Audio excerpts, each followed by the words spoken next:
Olá, boa noite a todos. Quero cumprimentar a Igreja e todos aqueles que nos assistem com a paz de Deus. Nós, nesta noite, como partilha bíblica, nós vamos fazer a segunda parte do vídeo, ou terminar o tema que nós iniciámos na quarta-feira passada, que tem como título Preparados para entrar no Reino de Deus. E na quarta-feira passada nós falámos sobre os primeiros dois pontos, que foram sabendo os sinais, o segundo, sabendo o tempo, o quando, da vinda de Jesus, e hoje vamos tratar do terceiro ponto, sabendo como estaremos no dia que Jesus vier buscar a sua igreja. Então nesta noite nós vamos fazer uma primeira leitura bíblica e vamos ao capítulo 24 de Mateus, ler os versículos 45 a 51. E dizem assim: Quem é, pois, o servo fiel e prudente que o Senhor constituiu sobre a sua casa para dar o sustento a seu tempo? Bem-aventurado aquele servo que o Senhor, quando vier, achar servindo assim.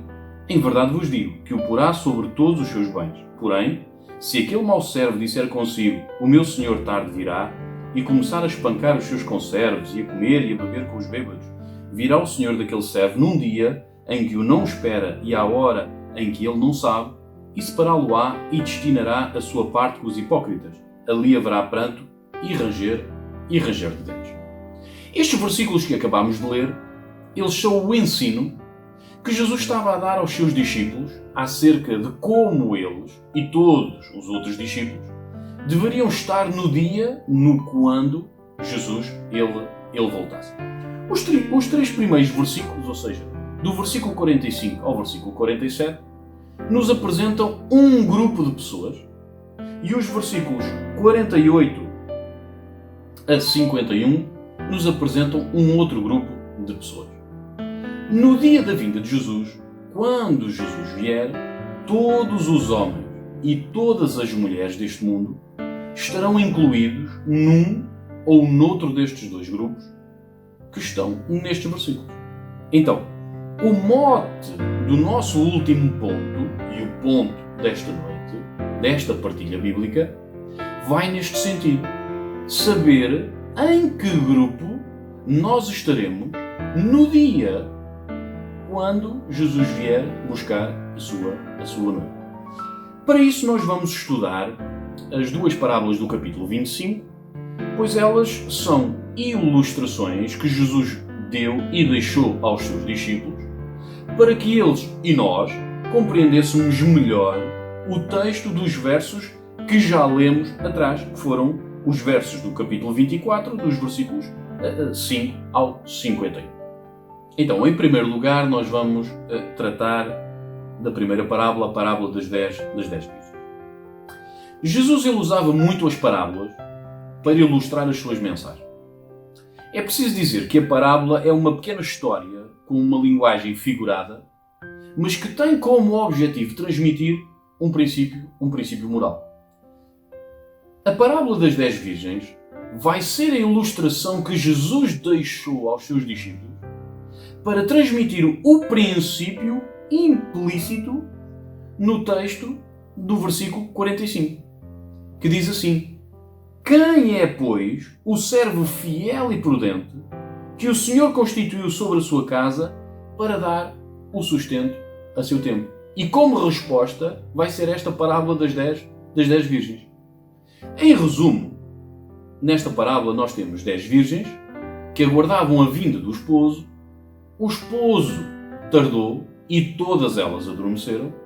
E à meia-noite, quando veio o esposo e se ouviu o clamor da sua chegada, todas se prepararam. Mas 5 delas não tinham azeite para acender a sua candeia, pois era de noite. O esposo chega e aquelas que tinham azeite entram com o esposo para as bodas. E as outras 5 ficam à porta. Mas o que é que nos ensina esta parábola das 10 virgens? 5 delas, diz-nos o texto, que eram prudentes e 5 eram loucas. Ou seja, nós temos 2 grupos de pessoas, o grupo das pessoas prudentes e o grupo das pessoas imprudentes. O elemento que leva à identificação entre aquelas que são prudentes e aquelas que são imprudentes é o azeite. 5 tinham e levaram azeite e outras 5, elas não levaram azeite para a sua candeia. O texto também nos fala de um outro elemento, que é o esposo, que ele tardou, mas chegou. Chegou, foi a uma hora que nenhuma das virgens ela esperava. E quando ouviram o clamor, aí veio o noivo. Saíram ao encontro, todas elas se levantaram, prepararam as suas lâmpadas, mas as lâmpadas das imprudentes, ao serem preparadas, elas se apagavam e não podiam alumiar o caminho. Neste intermédio de tempo, as imprudentes tentam ir buscar azeite para acender as suas lâmpadas, mas veio o noivo e as que estavam preparadas com azeite viram o noivo e entraram com ele para as bodas e fechou-se a porta. Quando chamaram pelo Senhor para abrir a porta, a resposta foi: não vos conheço. Então, como resposta à interpretação desta parábola, nós temos que nos lembrar novamente do casamento judaico e temos que nos lembrar do compromisso estabelecido entre o noivo e a noiva. O noivo, nós dissemos isto no vídeo passado, que o noivo, ele comprometeu-se a preparar o lugar para receber a noiva, e a noiva, por sua vez, ela se comprometeu a ser fiel, a manter-se pura e a estar preparada para a chegada do noivo, a chegada do esposo.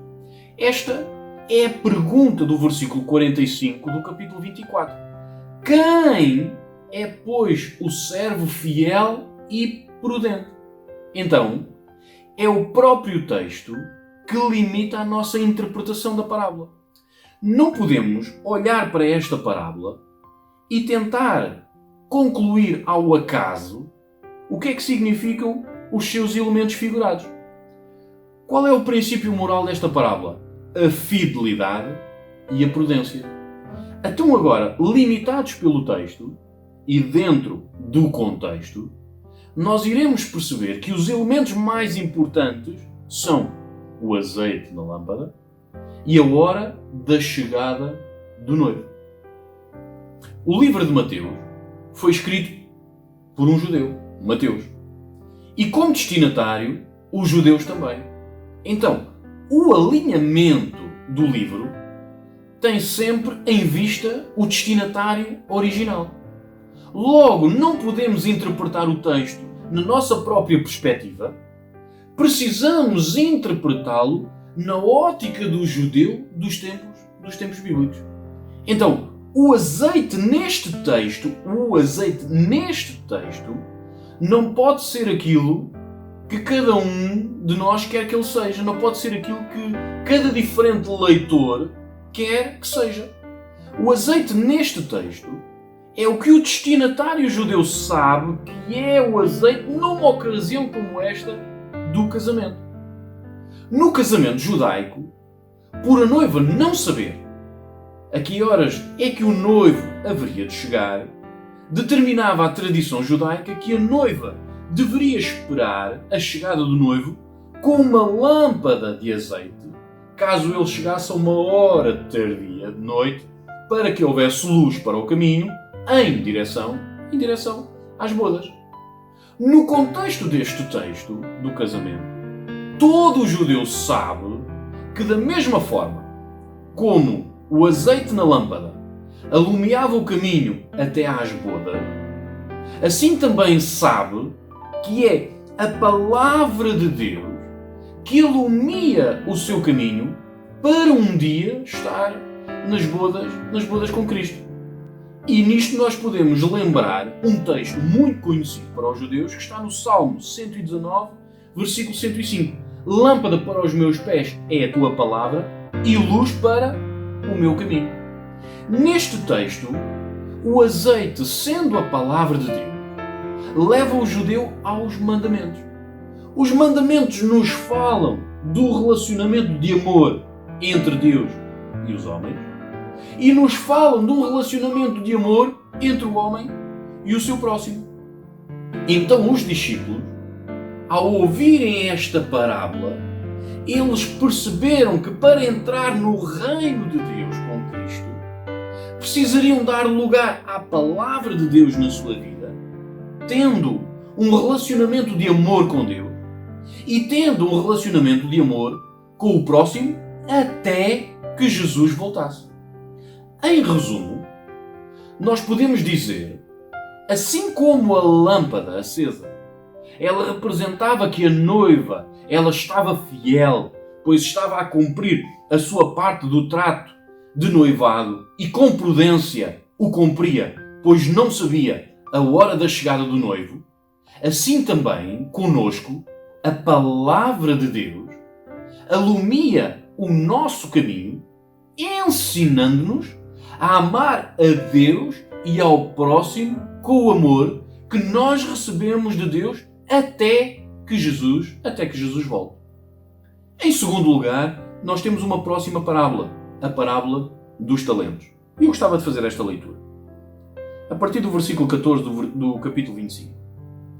Porque isto é também como um homem que, partindo para fora da terra, chamou os seus servos e entregou-lhes os seus bens. E a um deu 5 talentos, e a outro 2, e a outro 1, e a cada um, segundo a sua capacidade, ausentou-se logo para longe.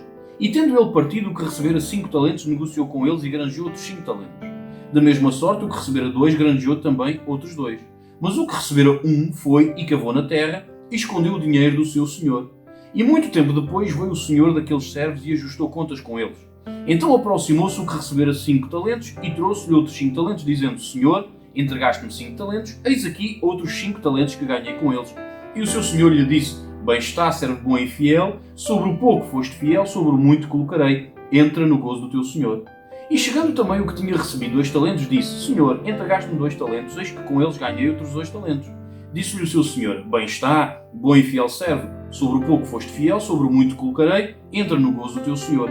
Mas chegando também o que recebera um talento, disse: Senhor, eu conhecia-te que és um homem duro, que ceifas onde não semeaste e ajuntas onde não espalhaste, e atemorizado escondi na terra o teu talento. Aqui tens o que é teu. Respondendo, porém, o senhor disse: Mau e negligente servo, sabes que ceifo onde não semeei e ajunto onde não espalhei? Devias então ter dado o meu dinheiro aos banqueiros, e quando eu viesse receberia o que é meu com os juros. Tirai-lhe, pois, o talento, e dai-o ao que tem os 10 talentos, porque a qualquer que tiver será dado, e terá em abundância, mas ao que não tiver, até o que tem ser-lhe-á tirado. Lançai, pois, o servo inútil nas trevas exteriores, ali haverá pranto e ranger de dentes. Então, neste texto que acabámos de ler, a parábola dos talentos, novamente nós temos dois grupos de pessoas. Temos o grupo das pessoas que recebeu o talento e investiu o talento, e temos o grupo de pessoas que recebeu o talento e não investiu o talento. Então, nesta parábola, os elementos principais são os talentos e a hora, novamente a hora da chegada do Senhor da Terra. Estes elementos, eles transmitem novamente um princípio moral de fidelidade e prudência.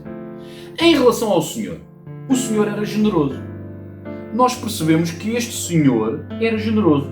Porquê? Porque o talento para o judeu tinha um grande significado. Porquê? Porque o talento era uma moeda que valia tanto como 34, 35 quilos de prata ou ouro, ou seja, muito valor. Então, aquele senhor, ele confiou muito valor aos seus servos e esperava que eles investissem aqueles talentos que receberam. Da parte deste senhor, nós também podemos dizer que o senhor ele era justo. Era justo porquê? Porque o versículo 15 diz: E a um deu 5 talentos, e a outro 2, e a outro 1, e cada um segundo a sua capacidade, ou seja, a capacidade daquele que recebeu. Então este senhor também era justo. Porquê? Porque cada um recebeu segundo a sua capacidade. Mas agora nós também precisamos de falar acerca do servo, aquele que recebe o talento. E nós precisamos dizer, porque o texto nos fala sobre isso, nos fala sobre fidelidade, precisamos dizer que fidelidade, ou esperava-se a fidelidade do servo, e a fidelidade do servo não era esperada no guardar o talento, mas a fidelidade do servo era esperada em investir o talento que tinha recebido. Por isso, podemos ver também no texto que o texto nos fala sobre a responsabilidade de investirmos o talento recebido, mas por outro lado também nos fala da fidelidade em fugir à negligência. Então, em resumo, acerca desta parábola, nós podemos dizer que ela nos fala da fidelidade no investimento que cada um faz do muito valor que recebeu de Deus, que Deus colocou em cada um de nós. E bate certo. Se nós formos ver ao versículo 46 do capítulo 24, diz assim: bem-aventurado aquele servo que o Senhor, quando vier, achar servindo assim. Servindo assim, mas assim como? Assim de que maneira? Investindo o talento que recebeu. Mas dentro deste capítulo 25 ainda temos um terceiro texto que está nos versículos 31 a 46 que eu vou ler. E diz assim: e quando o Filho do Homem vier em sua glória, e todos os santos anjos com ele, então se assentará no trono da sua glória, e todas as nações serão reunidas diante dele, e apartará uns dos outros, como o pastor aparta dos bodes as ovelhas, e porá as ovelhas à sua direita, mas os bodes à esquerda. Então dirá o rei aos que estiverem à sua direita: vinde, benditos de meu Pai, possuí por herança o reino que vos está preparado desde a fundação do mundo.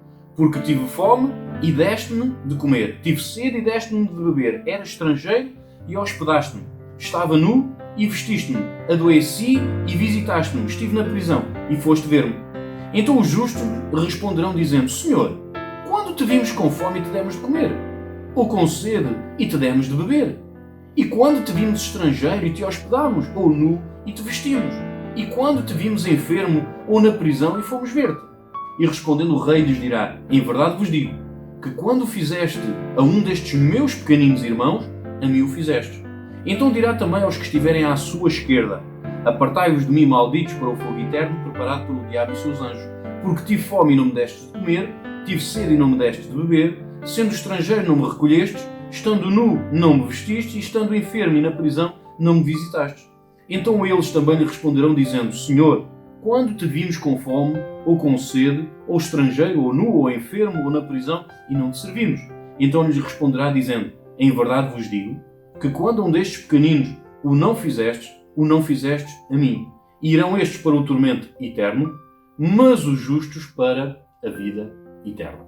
Então, novamente aqui neste texto, embora não sendo uma parábola, temos dois grupos de pessoas nas mesmas, que faz parte daquilo que é o elemento deste capítulo 25 para comprovar como ilustrações aquilo que Jesus estava a dizer dos versículos 45 até ao versículo 51 do capítulo 24. Temos aqui dois grupos de pessoas, novamente, uns que ficaram à direita e outros que ficaram à esquerda. À direita foi dito: benditos de meu Pai, e aos que ficaram à esquerda foram para o fogo eterno. Então, o elemento de diferenciação entre estes dois grupos são o quê? São as ações, são as obras em relação aos outros. Mas, pastor, desculpe lá, mas a salvação, ela vem pelas obras? Não. A salvação é pela graça, mediante a fé. É o que nos diz Efésios capítulo 2, versículo 8. Porque pela graça sois salvos, por meio da fé, isto não vem de vós, é dom de Deus. Mas também precisamos de lembrar o que diz Tiago no capítulo 2, versículos 17 e 18, que dizem assim: assim também a fé, se não tiver as obras, é morta em si mesma. Mas dirá alguém: tu tens a fé e eu tenho as obras. Mostra-me a tua fé sem as tuas obras, e eu te mostrarei a minha fé pelas minhas obras. Então, o texto dos versículos 31 a 46, que nós acabamos de ler, são as ações que praticamos em favor dos outros e são resultado da nossa própria espontaneidade e voluntariedade, pois elas procedem do amor. Então, nós quando estamos a olhar para todo este capítulo 25, nós podemos concluir uma coisa. Ligando as duas parábolas, a parábola das 10 virgens, a parábola dos talentos, e ligando ao texto final, porque está tudo encadeado, nós percebemos que aqueles que irão entrar nas bodas que aqueles que irão entrar no gozo do seu Senhor, que aqueles que irão entrar no reino de Deus, são aqueles que foram fiéis e prudentes. Precisamos de estar fiéis ao noivo, crendo nas suas promessas. Precisamos de estar fiéis ao nosso Senhor, investindo os talentos que recebemos dele, motivados por um amor voluntário e espontâneo que resulta em obras de amor diante de Deus e diante do próximo, até, porque não nos podemos esquecer da hora, até que Jesus venha. Então, nós nesta noite, falando sobre aquilo que é estarmos preparados para entrar no reino de Deus, nós precisamos de lembrar que nós precisamos de saber os sinais, que nós precisamos de saber o tempo e nós precisamos de saber o como estaremos nós no dia que Jesus vier buscar a sua igreja, saber como estaremos nós, em que grupo estaremos nós no dia em que Jesus vier buscar a sua igreja. Se estaremos no grupo dos infiéis e imprudentes, ou se estaremos no grupo dos fiéis e prudentes. Fiéis ao noivo, fiéis aos talentos, no investimento dos talentos, com um amor voluntário e um amor espontâneo que procede do amor que Deus nos tem dado. Então, nesta noite, eu gostava de me despedir com a paz do Senhor para todos e que realmente, olhando para aquilo que está à nossa volta, olhando para os sinais, nós não precisamos de ficar temerosos.